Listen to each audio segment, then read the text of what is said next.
अब कुरा गरौँ विकास भर्सेस आशाको लडाईँको। रमा यही फागुन 21 गतिको निर्वाचनमा बालेनले उम्मेदवारी दिने रे भन्ने हल्ला चलेसँगै नेकपा एमाले भित्र अहिले भूकम्प गइरहेको छ। कुनै त्रसित छैन। यहाँ अहिलेसम्म केपी शर्मा ओलीले शानदार ढङ्गले जितेको ठाउँ हो। झापा 5 युनिक छ किनकि ओलीले त्यहाँ साँच्चै विकास पुर्याएका छन्। झापामा चाहिँ गल्ली गल्लीमा एकदमै राम्रो स्कुल कलेज हस्पिटलहरू भएर कोही पनि काठमाडौँ आउनै नपर्ने अथवा विदेश जानै नपर्ने सिचुएसन छ जस्तो मलाई चाहिँ लागेन। झापामा कसैले घुसै नखाने सरकारी अफिसहरूमा गयो भने चाहिँ सर्टसर्ट काम हुने, आफ्नो हकले आफ्नो राइटले पाएको चिज चाहिँ घुस नखुवाइकन मान्छेहरूले पाएको छन् जस्तो मलाई लाग्दैन। नेपाललाई नसके पनि झापा एउटालाई मात्रै स्विजरल्यान्ड बनाएको भए पनि बालेनलाई अलिकति डर हुन्थ्यो होला। झापालाई स्विजरल्यान्ड त परको कुरा, काठमाडौँ पनि बनाउन सकेको अवस्था छैन। महेश बस्नेतले बालेनलाई स्पष्ट भाषामा धम्की नै दिइसकेका छन्। बालेन यति जमिनबाट माथि बतासिएको छ कि कहाँ गएर दुर्घटना पर्छ भने बालेनलाई थाहा छैन। अनि म त अचम्म परे, यस्तो यो खासमा किन यस्तो हुन्छ भनेको त। 3 वर्षमा बालेनजीले जति मान्छे जबरजस्ती भेटे त्यति मान्छे त केपी ओली एक दिनमै घरमा भेट्छन्। तर बालेनको न्यारेटिभ के रहनेछ भने ओलीले कङ्क्रिट बनाए तर म तपाईहरुको छोराछोरीको भविष्य बनाउने थिएँ। बालेनको जित निश्चित छ। केपी ओली जेनजी आन्दोलनपछि एउटा राष्ट्रिय भिलेनको रूपमा स्थापित भएको पात्र, उनलाई हराउनु कुरा त्यति ठुलो नै होइन, मजाले हराउँछन् र हार्छन्। बालेन शाहको अगाडि चाहिँ खड्गे ओलीले अहिले तक्न सक्छ, थाम्न सक्छ, लु सकोस् त। झापामा उनी जाने भनेको चाहिँ नि त्रिशुली नदीमा बाढी आएको बेलामा उल्टोतिर हम्फालेर आत्महत्या गरे जस्तै हो। के छ तिम्रो सपोर्ट चाहिँ कसलाई छ ल भन। एमाले त अलि जितिसक्यो। किन जितिसक्यो भने किनभने महेश बाबु तिम्रो घर कहाँ हो मलाई थाहा छैन। निर्वाचन क्षेत्र नम्बर 5 कै मान्छे हुँ। सूर्यमा भोट हाल्दा हाल्दा गाला चाब्री परे केस फुल्यो, अब घन्टीमा ठोकिन्छ, लौरो टेकिन्छ। बालेन चाहिँ यसपालि जित्ने नै हो। जहाँसुकैबाट उठे पनि बालेनलाई हराउन चाहिँ गाह्रै छ। गाउँघरमा अझै पनि एमाले माओवादी काङ्ग्रेस भन्छन् रे। जेनजी हो सम्झाउनु आफ्नो बाआमा अनि अन्टीलाई। अहिलेको पालि नयाँ मान्छेलाई चान्स दिने हो। लोकल खैरेको नेपालीमा सुन्नु अब अहिलेको भोट कन्तीलाई। देश र जनताले राम्रो नेता कहिले पाएको थिएन। जो पाएको ती भ्रष्टहरूलाई कहिले पनि चाहेको थिएन। तर जबदेखि रवि अनि बालेन जस्ता व्यक्तिहरू आए, भोटर आइडी पनि आयो, अब भोट पनि हाल्ने हो। अब सधैँभरि यस्तै होइन रहेछ केटाकेटी, किनकि हिस्ट्री भनेको फेरिने चिज रहेछ। किनकि बालेन अहिलेसम्म आएको थिएन। बालेन दाइ म पनि आउँदैछु। म त फुत्ते विदेश आएँ नि, अति आशा भरोसे उठ्या थियो, तपाईँ चुपचाप बसेर।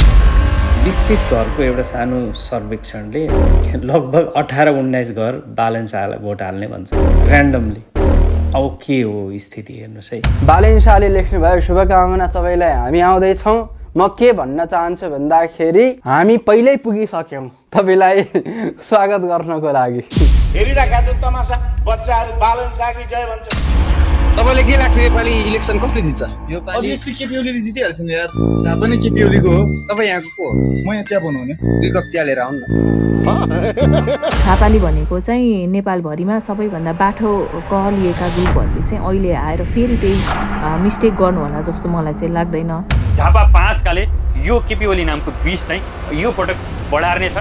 अल्टरनेटिभै नभए पनि अर्कै कुरा हुन्थ्यो। एउटा पढे लेखेको यङ मान्छे अगाडि हुँदाखेरि पनि उहाँलाई भोट नहाल्ने काम चाहिँ झापालीहरूले पक्कै पनि गर्नुहुन्न, त्यसमा चाहिँ केही डाउटै छैन मलाई। र अहिले नयाँ पुस्तामा बालेन भनेको बालेन हो। नेपालभरि जहाँ खडा हुन्छ त्यहीबाट जित्छ भन्ने आत्मविश्वास र एउटा माहौल देखिन्छ।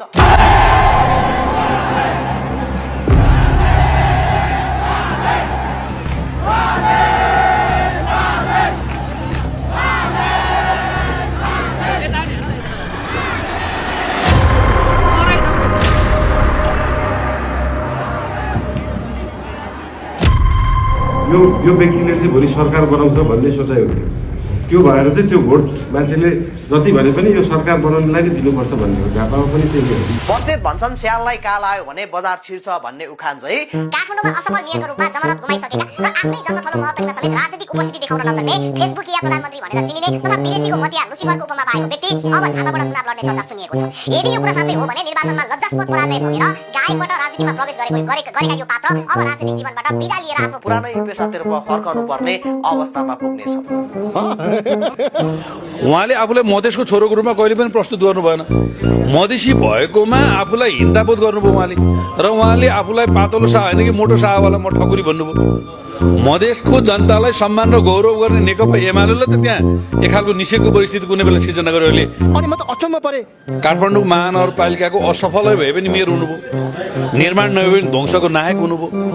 उहाँको मापन आज महालेखा परीक्षकले कार्यालयले देखाइरहेको छ। वा वनको बाघले खाओस् या नखाओस्, मनको बाघले पहिले नै खान्छ भने चाहिँ सबभन्दा ठुलो बेरुजु बोकेर हिँडेको बेरुजुको भारी बोक्ने बालेन आउने कुराले सातो गएको हो भन्ने कुरा छ। बालेनको त करियरै छैन। यो मैले कहिलेकाहीँ भनेको थिएँ, गौतम बुद्धको एउटा साथी रहेछ, त्यो चाहिँ गौतम बुद्धभन्दा धेरै ब्रिलियन्ट र ट्यालेन्ट रहेछ, तर बच्चामै मरेछ कथा छ। अब यो बालेनको त्यही हालत हुनेवाला छ। महेश बस्नेत, एमाले, केपी ओलीहरू अब भोलिन्टियर ल्याउने, तिग्रा बजाउने, ठुल्ठुला मोटा मोटा मान्छेलाई झन्डा बोकाउने, वरिपरि कुदाउने भन्ने सुरुमा हुनुहुन्छ। बालनले भित्रभित्रै भुसको आगो जस्तो खाइदिइसकेको छ कि। अरे बालन शाहजी नमस्कार हजुर। तपाईँ त कहीँबाट चुनाव उठ्नुहोस्, तपाईँ त 98% भोट ग्रान्टेड जितेर प्रधानमन्त्री हामीहरू बनाउनलाई तयारै छ। नेपालको पानी जहाजले झन्डा हालेर कसरी सामान बोकेर हिँड्छ, कसरी मान्छे बोकेर हिँड्छ हामी देखाउँछौँ। धेरै लामो समय छैन, 2 वर्ष अगाडि मजाक उडाएका थिए, अब 2 वर्ष पछि ती ठट्टा गर्ने मान्छे को हुन्, मजाक उडाउने मान्छे को हुन् खोज्दा भेटिनेछ। त्यसको बाबुले मारो प्रधानमन्त्रीलाई थाहा छैन अरे, त्यस्तो कुकुर पनि प्रधानमन्त्री हुन्छ। जनजेन्जी आन्दोलनपछि त देशको सबैभन्दा ठुलो र राष्ट्रभक्ति नेता भनेकै केपी ओली हो भन्ने भाष्य एमाले बनाइरहेको छ। अनि यही बेला एकजना मेयरसँग चुनाव हार्नु भनेको ओलीको लागि आगामी राजनीतिक भविष्य र उनीसँग भएको इगो र प्रतिष्ठामाथि सबैभन्दा ठुलो चोट पुग्नु बराबर हो। बालेन झापा जानी भइसकेपछि अब केपी ओलीले मुख छाड्न सुरु गरेका छन्। कोही कोही केपी ओलीसँग लड्न जान्छु चुनाव भनेर तामझाम गरेर सबै प्रकारका ठगहरू, लुसिफरहरू आँख नलगाए हुन्छ। यो कुरा भन्न गाह्रो छैन कि बालेन झापा आउने भनिसकेपछि केपी ओली हार्छु भन्ने डरले भयङ्कर डराएका छन्। म एकजना चाहिँ विरोध गर्छु, त्यो 23 र 24 को घटना, त्यो मलाई चित्त पनि बुझेको छैन। त्यसमा उहाँले उत्तर पनि दिनुभएको छैन, र यो उत्तरै नदिकन होइन प्रश्नपत्र च्यातेको भरमा म एसएलसी पास गर्छु भने जस्तो कुरा गर्नुभएको छ उहाँले। हजुरहरूले पाइरहनु भएको 95% सूचनाहरू भ्रम हुन्।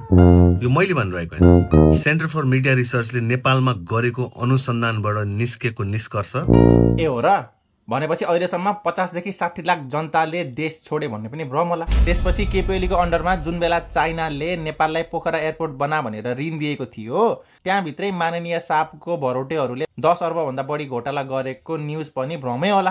तिम्रो जस्ता बेकुफहरूले जनतालाई बेकुफ बनाउन सक्दैन। मैले त राजनीतिक विरोधी, राजनीतिक दल विरोधी एउटा भाव बनाउन खोजेको छ, त्यो अराजकता ल्याउन खोजेको छ, देशमा अनास्था फैलाउन खोजेको छ।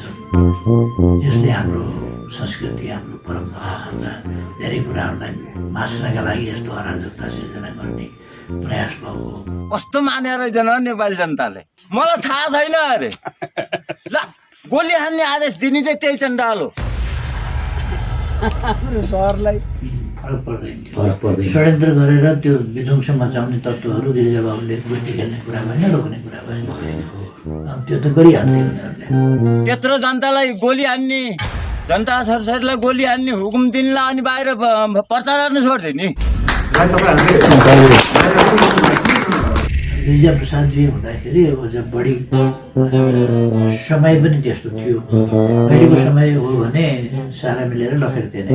किनभने यो एमालेको 25 वर्षदेखिको यहाँको चाहिँ दमकको चाहिँ शासन सत्ता ढलाइदिएको छैन हामीहरूले। हामीलाई त्यति पावर कमजोरी सम्झेको छ तिमीहरूले। च्याटजिपिटी, तिमीलाई अब नेपालमा इलेक्सन हुँदैछ भन्ने कुरा थाहा छ होइन? अब बालेन प्रधानमन्त्री बन्दैछन् कि केपी ओली बन्दैछन्, के छ तिम्रो डेटाले के भन्छ? अनि होइन, तिमी त एकदमै मलाई किनारामा पारेर एउटा नाम निकाल्न लगाउन खोजिरहनु भएको छ जस्तो छ। ल म मजाले बुझेँ, यो त केही हल्का रमाइलो अड्कल मात्रै हो, तर यदि तिम्रो अनुरोधमै भन्नु पर्यो भने अहिलेको चर्चाको आधारमा बालेनलाई धेरैले अगाडि देखिरहेको जस्तो लाग्छ। मैंने सिर्फ वो बोला है कि नेपाल की जनता अभी जो 5 मार्च को जो इलेक्शन होंगे, उस 5 मार्च में बलेन्द्र शाह को वहाँ का प्रधानमंत्री बनाएंगे। अबको प्रधानमन्त्री भनेको यो विश्वले चिनेको बालेन्द्र शाह हो। अग्रिम शुभकामना। के भनेको झापाली भनेको झापाली हो क्या, झापाले गर्न नसक्ने केही पनि छैन। अब आउने यो देशको प्रधानमन्त्री त कसलाई बनाउने भन्ने कुरा झापालीको हातमा आइसक्यो। तर जोस् नयाँलाई बनाउँछन् भन्ने आशा छ। झापा 5 बाट केपी ओलीजीको एगेन्स्टमा मेरो झापा क्षेत्र नम्बर 5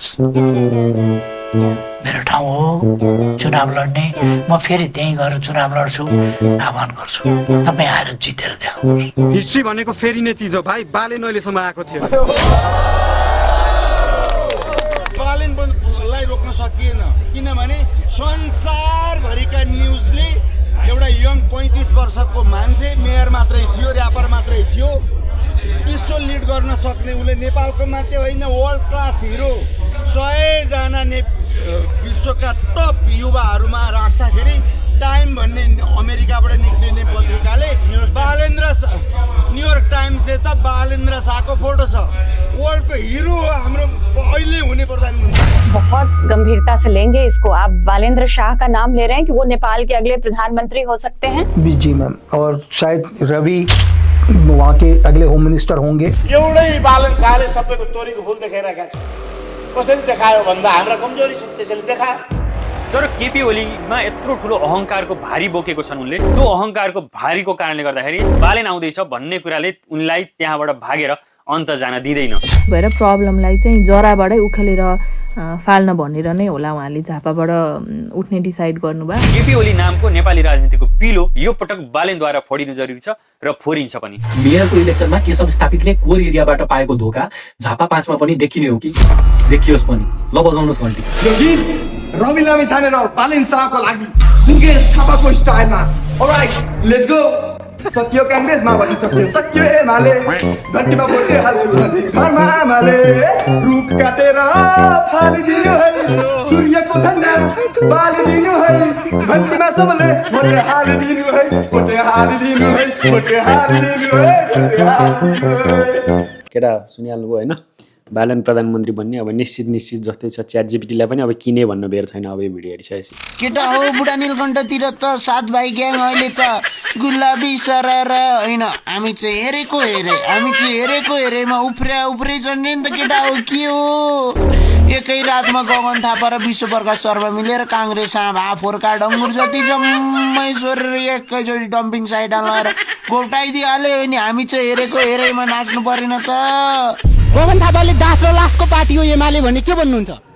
अब गगनजीले भन्नुभएको कुरा चाहिँ काँक्रा चोरेर आफू खाने बिहा अर्कातिर टाँस्ने भन्छन् नि।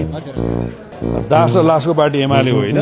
उहाँले चाहिँ आफ्नो कार्यकर्तालाई दास र लास बन्न खोज्नु मन लाग्छ। यता नेपाली कांग्रेस पनि गगन विश्व प्रकाशहरूले कब्जा गरिसके। शेरबहादुर देउवालाई मोहरा बनाएर खाना पल्केका 7 भाइ 8 भाइहरू पनि पार्टीबाटै किनाराकृत भइसके। अब एउटा मात्रै अहङ्कारको भाँडो भनेको केपी ओली छन्। अब यिनलाई मात्रै बढार्न सकियो भने लगभग सबै पुस्ताहरू बढारिन्छ।